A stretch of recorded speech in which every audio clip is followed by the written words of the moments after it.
How did you escape a kidnapping? I was on my usual morning jog route at 6 in the morning when a white van pulled up next to me on the empty street. The side door slid open before I could even process what was happening. Hands grabbed my arms and yanked me inside so fast my feet left the ground. The door slammed shut and the van took off. There were 2 men in the back with me, and I could see a driver up front separated by a metal partition. I started screaming and kicking as hard as I could. One of them tried to cover my mouth, and I bit down on his hand until I tasted blood. He yelled and pulled back. The van was picking up speed, and I could feel us getting on the highway. I scrambled toward the door and tried to pull the handle, but one of the men grabbed my legs and dragged me back. I kicked him in the face and hurt his nose crack. He fell backward, cursing. The other man lunged at me with duct tape in his hands. I grabbed his wrist and we struggled. The van swerved and we both fell sideways. I managed to get on top of him and slammed his head against the metal floor. He went limp for a second, and I dove for the door again. I pulled the handle as hard as I could, but nothing happened. The door was locked from the outside. The man with the broken nose grabbed me from behind and wrapped his arm around my neck. I couldn't breathe. I threw my head back into his already broken nose, and he screamed and let go. I looked around desperately for anything I could use as a weapon. I saw a crowbar on the floor near the back doors. I grabbed it and swung at both of them. "Stay back." The one I'd hit in the head was getting up slowly. Blood was running down his face. "We're taking you somewhere remote," he said. "You can make this easy or you can make it hard, but either way you're coming with us." I swung the crowbar at him and connected with his shoulder.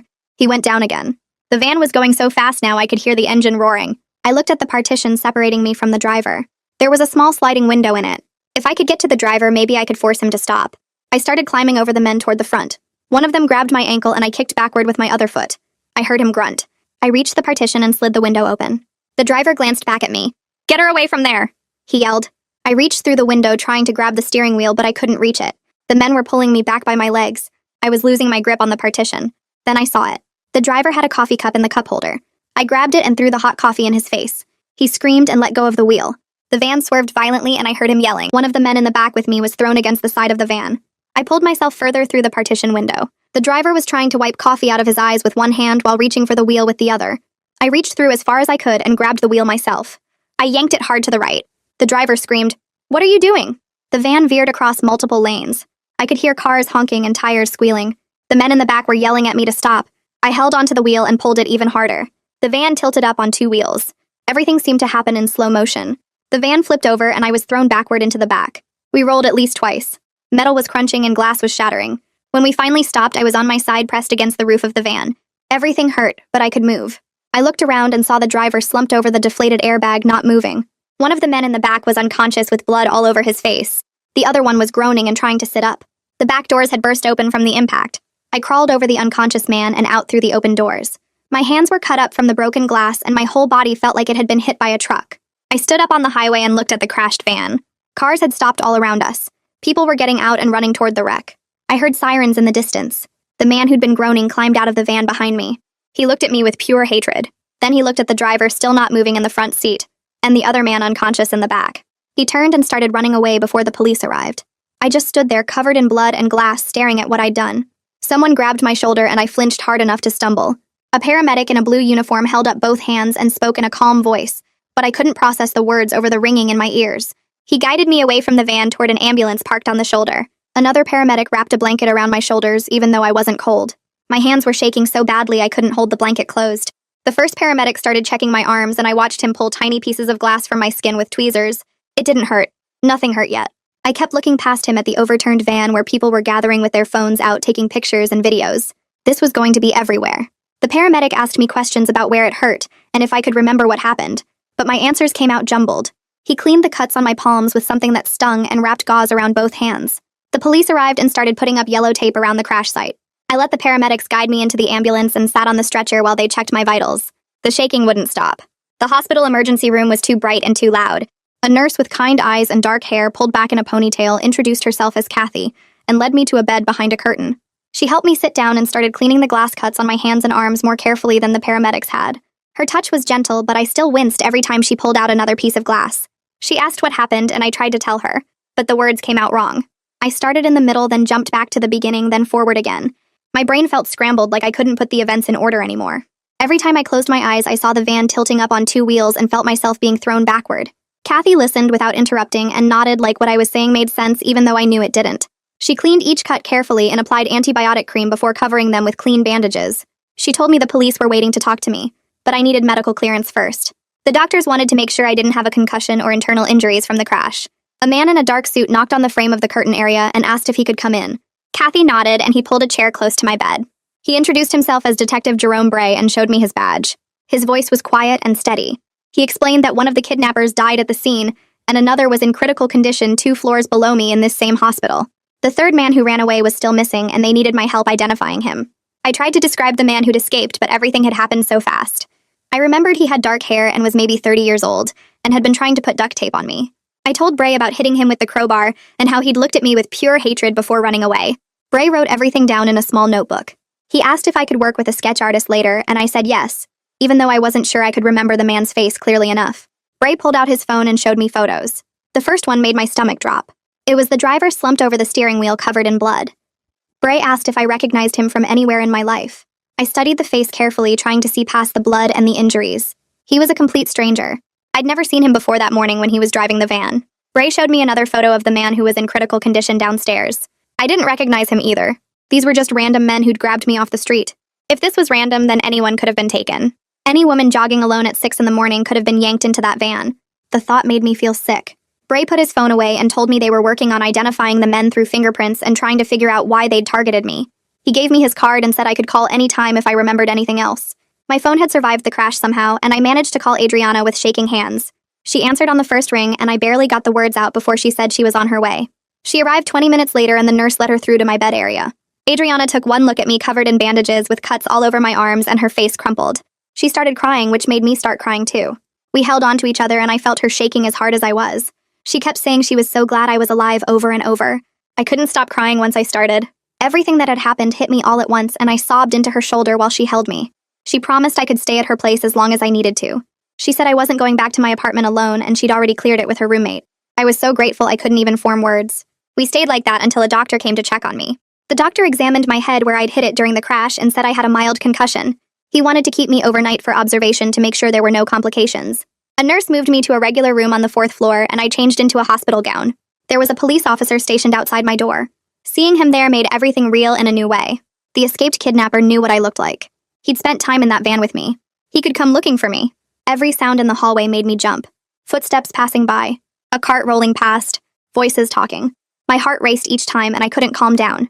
Adriana sat in the chair next to my bed and held my hand. She offered to stay the night, but visiting hours were ending, and the nurse said only one person could stay. Adriana promised to come back first thing in the morning. After she left, I was alone with just the police officer outside and the sounds of the hospital around me. That night, I couldn't sleep. Every time I started to drift off, I was back in the van fighting for my life. I'd feel hands grabbing me and jerk awake, gasping for air. The nurse came in around midnight and offered me medication to help me sleep, but I was too scared to take it. Being unconscious and vulnerable terrified me more than staying awake. What if the escaped kidnapper found a way past the police officer? What if he came for me while I was drugged and couldn't fight back? I spent hours staring at the ceiling, replaying every moment of the morning. The hands grabbing my arms. The taste of blood when I bit the man's hand. The sound of the nose breaking under my kick. The crowbar in my hands. The coffee cup. The steering wheel. The van tilting. The crash. The blood. I couldn't stop seeing it all over and over. My body ached everywhere, but that pain felt distant compared to the fear that wouldn't leave. The next morning, Detective Bray came back. I could tell from his face that something had changed. He sat in the chair Adriana had used and told me the second kidnapper died during the night from internal injuries. Now 2 men were dead because of what I did. The guilt hit me so hard I couldn't breathe for a second. I'd killed 2 people. They'd been trying to kidnap me and probably kill me, but they were still dead and I was the reason. Bray must have seen something in my face because he leaned forward and said I'd had no choice. He said I'd defended myself and saved my own life. But knowing that didn't make the weight in my chest any lighter. Only one kidnapper was left alive now, and he was the one who got away. He was the only person who could explain why this happened, and he was out there somewhere. Bray told me the crime scene investigators had finished processing the van. They found zip ties and duct tape and a blue tarp in the back along with my blood where I'd fought them. They were treating this as an attempted kidnapping with intent to harm or kill based on the evidence. The tarp was the detail that made me feel sick. They'd planned to wrap my body in it. Bray said I was incredibly lucky to be alive and that my actions had saved my life. He kept emphasizing that I'd done everything right. But it didn't feel right. It felt like I'd destroyed everything, including myself. He asked if I'd be willing to work with the FBI because they thought this might be connected to other cases. I said yes because maybe if I helped them, it would mean something. Maybe those 2 deaths would lead to something good. The doctor discharged me later that morning with a thick packet of instructions about my injuries. I needed to follow up with my regular doctor in a week and watch for signs of infection in the cuts. They gave me a referral to a trauma therapist and strongly recommended I make an appointment soon. I was wearing hospital scrubs because my jogging clothes were evidence now. Everything I'd been wearing that morning was in a police evidence bag somewhere. Adriana drove me to her apartment and set me up in her spare room. She'd already put fresh sheets on the bed and cleared space in the closet. She helped me into bed and brought me water and crackers because I hadn't eaten since before the kidnapping. I lay there staring at the unfamiliar ceiling and wondered if I'd ever feel normal again. My whole body hurt and my hands were wrapped in so much gauze I could barely use them. But worse than the physical pain was the knowledge that 2 men were dead, and one was still out there. And I had no idea why any of this had happened to me. I heard the apartment buzzer around 3 that afternoon, and Adriana went to answer it. Heavy footsteps came down the hall, and then my brother Jude was standing in the doorway of the spare room looking at me with this expression I'd never seen before. His face was red and his hands were in fists at his sides. He crossed the room in 2 steps and pulled me into a hug that hurt my ribs, but I didn't care. When he let go, he started pacing back and forth asking Adriana why the police hadn't caught the 3rd guy yet and what they were doing to protect me. His anger felt good somehow, like someone else was carrying part of the weight. He wanted details about everything, and I told him the whole story again while he got more upset with each part. When I got to the part about the man running away, Jude punched the wall hard enough to leave a dent. Adriana made him sit down and brought us all water. Jude kept saying he should have been there and asking what he could do now. I told him there was nothing anyone could do except wait for the police to find the guy.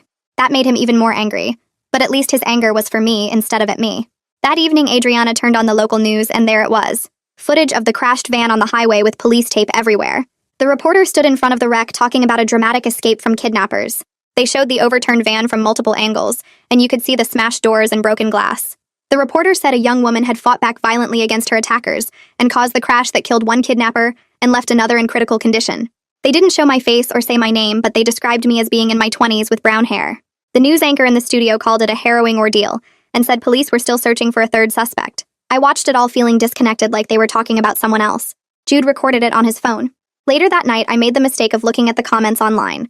Some people were calling me brave and saying I did what I had to do, but others were asking if I really needed to crash the van and if I'd used too much force. Someone wrote that I should have just cooperated and waited for police. Another person said I was responsible for the kidnapper's death even though he was trying to kill me. Reading those comments made my chest tight and I had to put the phone down. My phone rang the next morning while I was trying to eat the toast Adriana had made. It was Detective Bray. He said the FBI was getting involved because they thought my case might be connected to other kidnappings in the area. An agent named Brian Fournier wanted to interview me tomorrow at the police station. Bray said the FBI had resources the local police didn't have, and this could be good for the investigation. I asked him what other kidnappings he meant, and he said he'd let Agent Fournier explain everything. After I hung up, I sat there staring at the phone. The idea that this could be part of something bigger made my skin crawl. I'd thought this was random bad luck, but if it was connected to other cases, then someone had been planning this. Someone had picked me specifically for some reason. That thought made me feel sick all over again. I finally fell asleep that night around midnight but woke up screaming a few hours later. I was back in the van and the men were grabbing me and I couldn't get away. My hands were tangled in the sheets and I was sweating even though Adriana kept her apartment cold. She rushed in wearing pajamas with her hair messy and turned on the light. I was shaking so hard my teeth were chattering. She sat on the edge of the bed and didn't try to touch me, just stayed there while I caught my breath. When I could talk, I told her about the dream. She asked if I wanted her to stay, and I said yes, even though I felt like a little kid. She pulled the chair from the corner over next to the bed and sat there with a blanket. Every time I started to drift off, I'd jerk awake, scared I was back in the van. Adriana stayed in that chair until the sun came up. I watched the window get lighter and felt grateful I'd made it through another night, but scared that I'd never feel safe sleeping again. Detective Bray picked me up at Adriana's the next morning to take me to the police station. Agent Fournier was waiting in an interview room with a laptop and a folder full of papers. He was younger than I expected, with short dark hair and glasses. He shook my hand and thanked me for coming in. Bray sat in the corner while Fournier started asking questions. He wanted to know about my job, and I told him I worked in medical billing at a clinic processing insurance claims. He asked about my daily routine, so I described my morning jogs and my work schedule and how I usually got groceries on Thursdays. He wanted to know about my relationships and whether I'd dated anyone recently or had any conflicts with people. I told him I'd broken up with someone 6 months ago, but it was friendly and we didn't talk anymore. He asked about my family and friends and whether anyone had been acting strange around me. Nothing I said seemed to connect to anything. My life was boring and normal, and there was no reason anyone would target me. Fournier opened the folder and pulled out 3 photos. He slid them across the table one at a time. 3 women around my age, all with brown hair and similar builds. He said they'd all been kidnapped in neighboring states over the past year. The first woman was found dead 2 months after she disappeared. The second one was found dead after 3 weeks. The third woman was still missing and had been gone for 4 months. I stared at the photos, feeling the room spin. They all looked like they could be my sisters or cousins. Fournier said the FBI believed these cases were connected, and that my attackers might be part of the same group.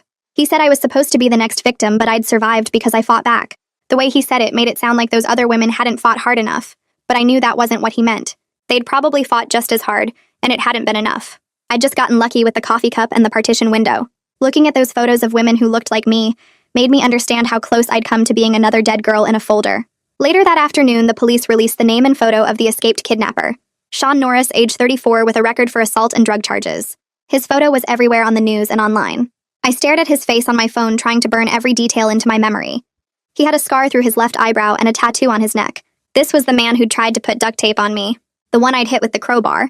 The one who'd looked at me with pure hatred before running away. Now I knew his name and his face and the fact that he was still out there somewhere. The news said police considered him armed and dangerous, and people should not approach him. I wondered if he was watching the same news coverage and seeing my description. He knew what I looked like too. He knew I was the reason his partners were dead. That thought kept me awake most of the night. The next day, Detective Bray called to say that a man named Reed Cotton had contacted the police. He said he was the brother of one of the dead kidnappers and wanted to talk to me. Bray told me I didn't have to agree to meet him, and that it might not be a good idea. But something about the way Bray described Reed made me curious. He said Reed didn't seem angry, just confused and sad about how his brother had ended up dead in a kidnapping plot. I asked Bray what he thought, and he said it was my choice. But if I did want to meet Reed, he'd make sure it happened somewhere safe with him present. I thought about it for a few hours. Part of me wanted nothing to do with the family of the men who'd tried to kill me. But another part of me needed to understand how normal people ended up doing something like this. I called Bray back and said I'd meet Reed. We met at a coffee shop 2 days later with Detective Bray sitting at the next table. Reed was in his 40s with gray in his hair, and he looked like he hadn't slept in days. He thanked me for agreeing to see him, and his voice shook when he talked. He said his brother had lost his job 8 months ago and started getting involved with bad people to make money. Reed had tried to help him, but his brother kept making worse choices. He said he never thought it would lead to kidnapping and murder. Then he looked right at me and said he was sorry for what his brother had tried to do. He said his family didn't blame me for defending myself, and they were ashamed of what had happened. I didn't know what to say. I'd spent days thinking of the kidnappers as monsters, but Reed was sitting there crying about his brother, and suddenly they felt like real people. Reed told me his brother had a daughter who was 7 years old, and now she'd grow up knowing her father died trying to hurt someone. He wasn't asking for anything or trying to make me feel guilty. He just needed to say these things out loud to someone. When he left, I sat there with my coffee feeling worse than I had before. That conversation with Reed changed something. Before I'd been able to think of the dead kidnappers as just bad guys who got what they deserved. But now I knew one of them had a brother who loved him, and a daughter who'd lost her father. I'd killed someone's brother and someone's dad even though I'd had to do it to survive. The guilt that had been sitting in my chest since the hospital got heavier. At night, I'd lie awake thinking about that 7-year-old girl and wondering what she'd been told about how her father died. I'd think about Reed crying in the coffee shop and his family being ashamed. Lexi, the therapist I was supposed to start seeing, kept telling me I'd done nothing wrong, but it didn't feel that way. It felt like I'd destroyed multiple lives even though the alternative was letting them destroy mine. Every time I closed my eyes, I saw the van flipping and heard the metal crunching, and knew that in those few seconds I'd changed everything for so many people. The weight of that knowledge made it hard to breathe sometimes. Adriana helped me find a therapist the next day, and I had my first appointment with Lexi Solomon 2 days after meeting Reed. Her office was in a quiet building with soft lighting and comfortable chairs that were supposed to make you feel calm, but I couldn't stop my leg from bouncing. Lexi was younger than I expected, with dark hair pulled back and kind eyes that didn't look at me like I was broken. She asked me to tell her what happened, and I went through the whole story again, from the van to the crash to standing on the highway covered in blood. She listened without interrupting, and when I finished, she leaned forward and told me that everything I was feeling was completely normal after a life-threatening event. She said the guilt about defending myself was common, but misplaced because I did what I had to do to survive. She explained that my brain was trying to process trauma, and the nightmares were part of that process. I wanted to believe her. But when I went home that night, the nightmares came back worse than before. I saw the van flipping in slow motion and heard the metal crunching and woke up gasping for air. 2 weeks crawled by after the kidnapping attempt, and the police still hadn't found Sean Norris. Agent Fournier called to update me and said they thought he might have left the state, but they were monitoring my apartment building and Adriana's place just in case he came back. The idea of him out there somewhere knowing what I looked like made my skin crawl. I was too scared to go back to my own apartment even though my lease was still active and my stuff was still there. Every time I thought about sleeping in my own bed, I pictured Norris breaking in through the window or waiting in the hallway. Adriana kept saying I could stay as long as I needed, but I could see the strain on her face when she checked the locks 3 times before bed. I tried to return to work at the medical clinic 3 weeks after everything happened. My boss had been understanding about giving me time off, but I needed to feel normal again, and sitting around Adriana's apartment all day was making me worse. The first morning back, I got through checking in and setting up my desk okay. Then a male patient walked too close to me in the hallway and suddenly I couldn't breathe. My vision tunneled and my heart was racing. So fast I thought I was having a heart attack. I pressed myself against the wall and slid down to the floor with my hands over my head. One of the other medical billing staff found me there shaking and called my boss. She drove me back to Adriana's apartment herself and told me to take more time before trying again. I felt like the kidnapping had stolen my normal life, even though I'd escaped with my body intact. That night, Adriana sat down across from me at her kitchen table and admitted she was struggling with having me stay at her place. She said she felt guilty for feeling that way, But she was scared too now. She kept thinking about Norris knowing where she lived because I was there and what if he showed up. She said she loved me and wanted to help, but she was having trouble sleeping and jumping at every sound in the hallway. I told her I understood because I did. I was bringing danger into her life just by being here, and it wasn't fair to her. We both cried and agreed I needed to find somewhere else to stay, but neither of us knew where that would be. The next morning, Detective Bray called with news that changed everything.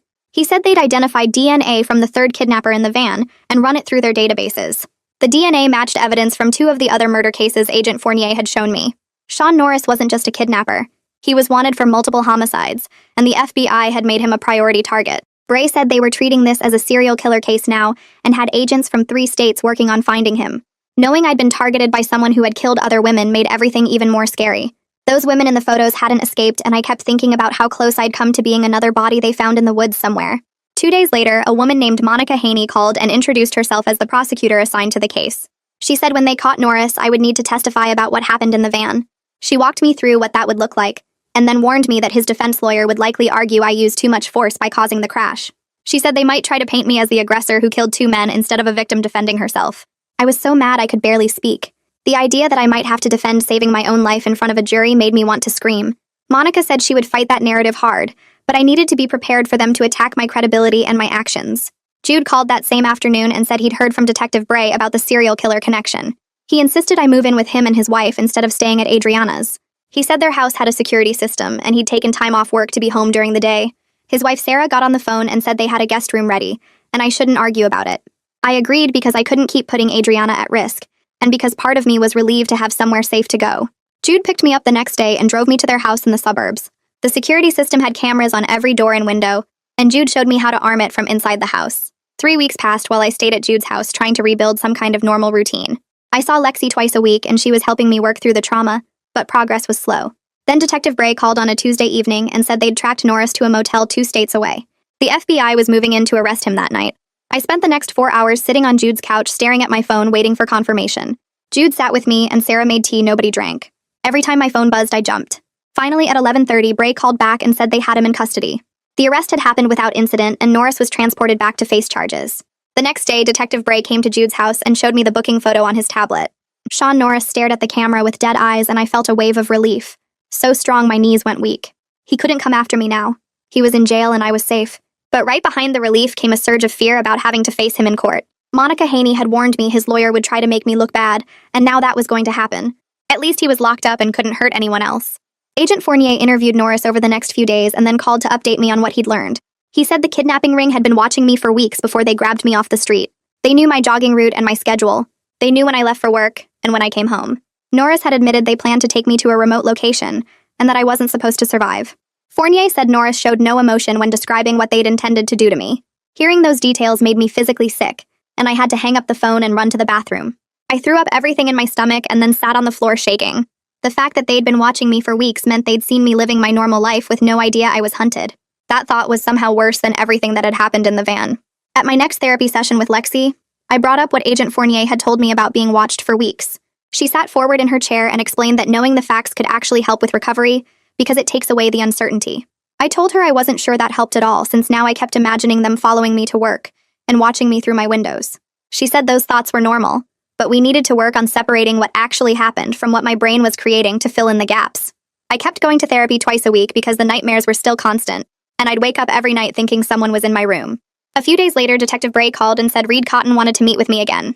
Reed had learned more about his brother's involvement in the kidnapping ring and wanted to apologize in person. I was hesitant because our first meeting had been so awkward and painful, but something about the way Bray described Reed's grief made me agree. We met at the same coffee shop with Detective Bray sitting at a nearby table. Reed looked less shocked this time and more tired, like he hadn't been sleeping well. He told me his brother had gotten involved with bad people after losing his construction job 6 months ago. The family had tried to help him, but he'd pushed everyone away, and they didn't know about the kidnapping plot until the police showed up at their door. Reed said his parents were ashamed and heartbroken, and they wanted me to know they didn't blame me for defending myself. He pulled out a photo of his brother from before everything went wrong and showed me a guy who looked normal and happy. That made it harder somehow because it reminded me that the men in the van had been real people with families who loved them. Reed thanked me for meeting him and said talking to me helped him understand that his brother had made terrible choices that led to terrible consequences. After he left, I sat in my car for 20 minutes trying to process how that conversation had lifted some of the guilt I'd been carrying around. The next week, Prosecutor Haney called and asked me to come to her office. She had a thick file folder on her desk when I arrived and explained that Norris was charged with kidnapping, attempted murder, and connection to the other homicides. The trial might not happen for months or even a year, but she needed me to be ready to testify about every detail of what happened in the van. She walked me through the kinds of questions I'd be asked and warned me that Norris's defense lawyer would try to make me look bad. They'd probably argue I used too much force by causing the crash that killed 2 men. I felt my stomach turn at the thought of having to defend saving my own life in front of a jury. Haney said she would fight that story hard, but I needed to be prepared for them to attack my actions and my character. A month after the kidnapping, I finally worked up the courage to go back to my apartment with Jude. He insisted on coming with me and checking every room before I went inside. Walking through my front door made my heart race and my hands shake. Everything looked exactly the same as the morning I'd left for my jog, but it all felt wrong now. I grabbed clothes from my closet and threw them in a suitcase while Jude packed up my bathroom stuff. We were in and out in 20 minutes because I couldn't stand being there any longer. Sitting in Jude's car outside the building, I realized I could never live there again. The kidnappers had watched me there and knew where I slept, and that made the whole place feel dirty and unsafe. I started looking at new apartments the next day and found one in a building with better security across town. The building had cameras at every entrance and exit, plus a security guard in the lobby at night. Adriana and Jude helped me move my stuff from the old place and set up the new apartment. Adriana brought over some plants, and Jude installed extra locks on the door and windows. The new apartment had cameras I could check from my phone and multiple deadbolts, and it felt safer than anywhere I'd been since the kidnapping. Detective Bray called a week later with news that Norris was trying to make a deal by giving information about the other members of the kidnapping ring. The FBI had arrested 2 more people connected to the other murders based on what Norris told them. Bray said my escape had helped solve cases that had been cold for months and brought some closure to other families. Knowing that something good came from the worst day of my life gave me a weird sense of purpose I hadn't expected. I started having good days mixed in with the bad ones over the next few weeks. Some mornings I woke up without immediately thinking about the van or checking all my locks 3 times. Lexi said this was progress and that healing wasn't straight up, but more like a zigzag with good days and setbacks. I was learning to be patient with myself and not expect to be completely fine right away. 5 weeks after the kidnapping, Prosecutor Haney called and said Norris wanted to plead guilty to avoid trial. He was offering to accept life in prison without parole in exchange for not making me testify about what happened. She asked what I wanted to do and said either choice was valid. The idea of not having to face Norris in court was incredibly appealing because I'd been dreading that for weeks. But part of me also wanted him to hear directly from me what he put me through and how his actions destroyed my sense of safety. I told Haney I would testify if she needed me to, but I wouldn't stand in the way of a plea deal that guaranteed he never got out of prison. She said she'd let me know what Norris decided after talking to his lawyer. 2 days later, Haney called and said Norris took the deal. He would plead guilty to kidnapping and attempted murder and accept life in prison without parole plus extra time for his connection to the other murders. The sentencing hearing was scheduled for 3 weeks out, and Haney wanted me to read a victim impact statement if I felt ready. I spent the next 3 weeks writing and rewriting what I wanted to say. The words needed to be right because this was my only chance to tell Norris directly what he did to me. On the morning of the sentencing, I put on a dark blue dress and Jude drove me to the courthouse. Adriana met us there and sat next to me in the gallery. The courtroom was smaller than I expected, with wooden benches and fluorescent lights that buzzed. Norris was brought in wearing an orange jumpsuit with his hands cuffed in front of him. He looked thinner than in his mugshot, and he kept his eyes on the floor. The judge was an older woman with gray hair who spoke in a calm, steady voice. She asked if Norris understood the terms of his plea agreement, and he said yes without looking up. Then she asked if I wanted to read my statement. I walked to the podium on shaky legs with my written pages. I looked directly at Norris and started reading. I described the morning he grabbed me off the street and how I fought for my life in that van. I talked about the nightmares and the fear and how I couldn't go back to my own apartment. I explained that he stole my sense of safety and made me afraid of the world. My voice shook, but I kept going. I said he chose to hurt people and now he would spend his life in prison because of those choices. Norris never looked at me the whole time. He stared at the table in front of him with his jaw clenched. When I finished reading, the judge thanked me and asked if I wanted to return to my seat. I walked back to Adriana feeling stronger than I had in weeks. The judge sentenced Norris to life without parole plus 40 additional years. She said his actions were calculated and cruel and that he showed no remorse. The bailiff let him out through a side door and he was gone. I sat there feeling like I could breathe properly for the first time since the kidnapping. Adriana squeezed my hand and Jude put his arm around my shoulders. Outside the courthouse, Haney told me I did great and that my statement was powerful. She said the case was closed now and Norris would never be free again. I thanked her for everything and she shook my hand before heading back inside. The next day, I had a session with Lexi and told her about the sentencing. She asked how I felt speaking directly to Norris, and I said it made me feel powerful. He couldn't hurt me anymore, and I got to tell him exactly what he put me through. Lexi explained that closure doesn't mean forgetting what happened, but it does mean I can move forward without waiting for something to resolve. The legal part was done, and now I could focus on healing. She asked if I felt ready to return to work, and I said I wanted to try. My boss had been patient, but I needed routine again. I needed to feel normal.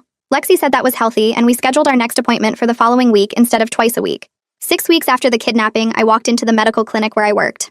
My coworkers hugged me and told me they were glad I was back. My boss took me to a back office away from the main patient areas and said I could work there until I felt more comfortable. He gave me billing files to process and said to take breaks whenever I needed. Sitting at that desk with spreadsheets in front of me felt amazing. I was doing something normal and productive. My hands still shook sometimes, but I focused on the work and the hours passed. At lunch, I ate in the break room with 2 coworkers who asked gentle questions about how I was doing. I told them I was getting better slowly, and they said to let them know if I needed anything. Having people around who cared made the day easier.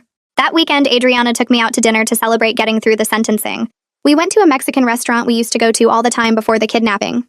Sitting across from her in a booth felt like old times. She ordered margaritas and raised her glass. She said she was proud of my strength and everything I'd survived. I felt tears in my eyes because I was proud of myself too. I fought back when it mattered most, and I was still here building my life. We talked about normal things like her job and a guy she was dating.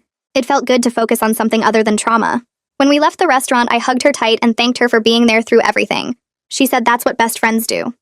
Over the next few weeks, Jude gradually stopped hovering over me so much. He still checked in daily, but he wasn't showing up unannounced or insisting on going everywhere with me.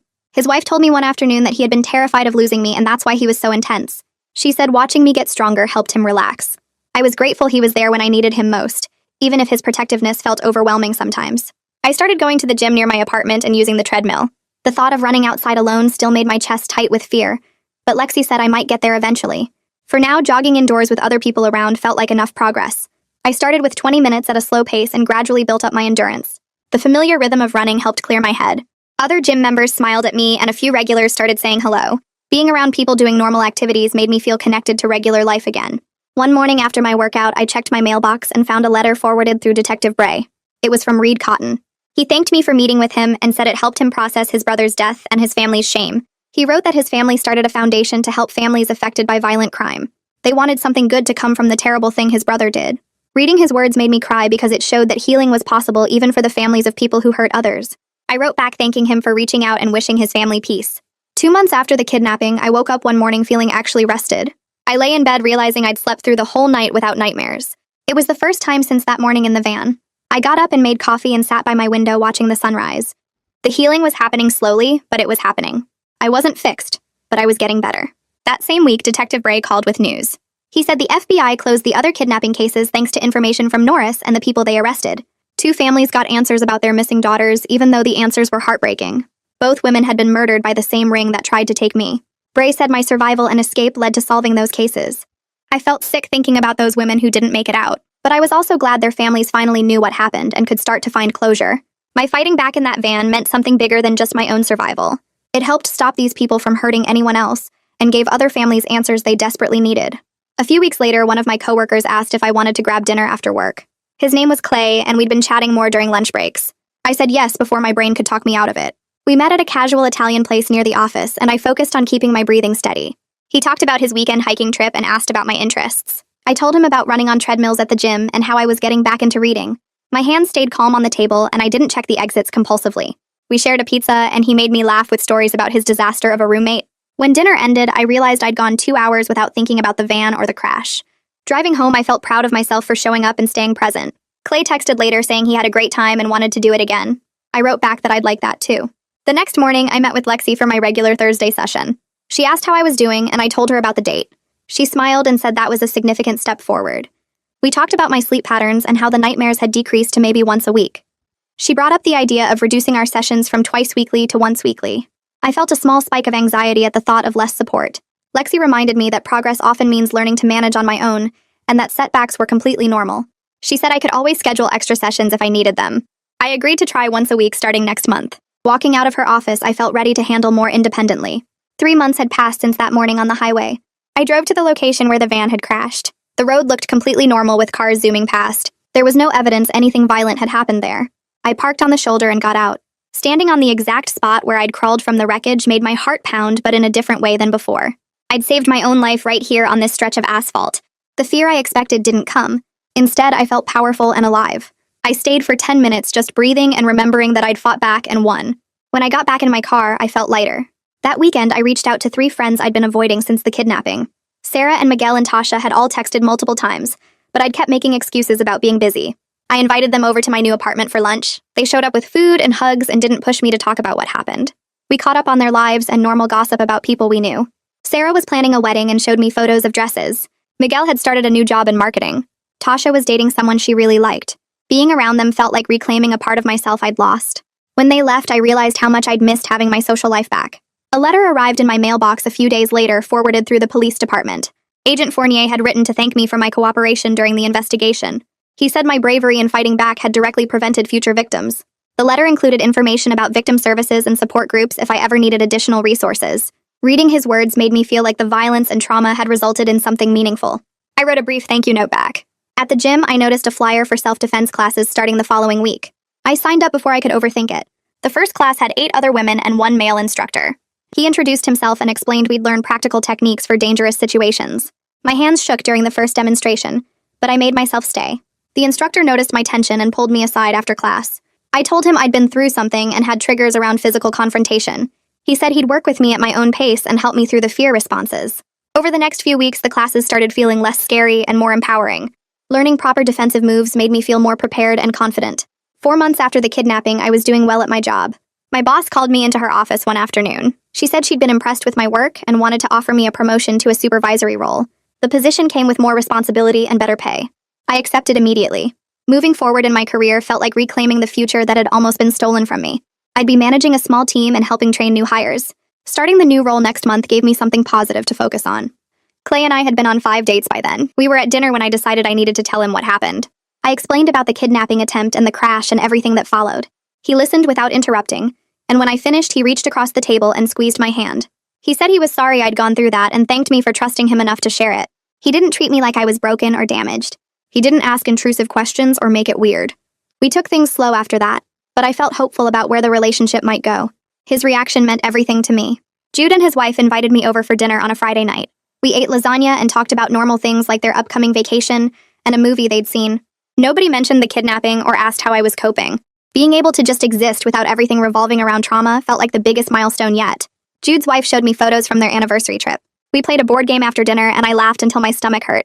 Driving home that night, I felt genuinely content. 6 months had passed since that morning when I was grabbed off the street. I woke up one Saturday feeling genuinely happy with my life. I still had hard days and probably always would, but I wasn't defined by what happened to me anymore. I'd fought back when it mattered, and now I was building a life I felt proud of. The nightmares were rare now, and I slept well most nights. Clay was coming over later, and we were going to cook dinner together. My promotion started Monday, and I was excited about the challenge. Therapy with Lexi once a week kept me grounded. I had my friends back, and my relationship with Jude felt solid. Standing in my kitchen making coffee, I looked out the window at the city and felt grateful to be alive. I'd survived, and now I was thriving.